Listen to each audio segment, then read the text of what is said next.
কর্কট রাশির ব্যক্তিদের জন্য সাদা, আকাশী, নীল বর্ণ ব্যবহারযোগ্য। এই রঙগুলিতে সৌম্যতা, স্নিগ্ধতা এবং প্রশান্তির ছোঁয়া পাওয়া যায়। কর্কট রাশির মানুষরা শান্ত, সৌম্যদীপ্ত এবং স্নিগ্ধ ও মিষ্টি স্বভাবের হয়ে থাকে। সাদা রং শান্তির প্রতীক, যা 7টি রঙের সংমিশ্রণে তৈরি সাদা রং সব রঙকে শুষে নেয়।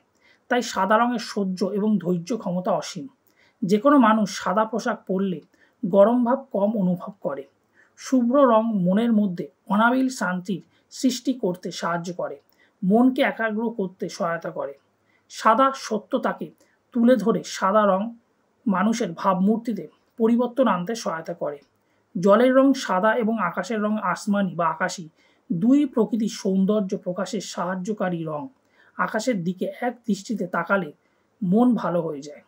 যেখানে নদী ও আকাশ মিলিত হয় সেখানে সমুদ্র আকাশ মিলিত হয়।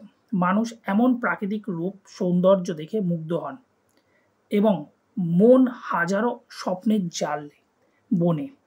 রং মানুষের অন্তরের সৌন্দর্য তথা মানুষের গুণকে প্রস্ফুটিত করতে সাহায্য করে।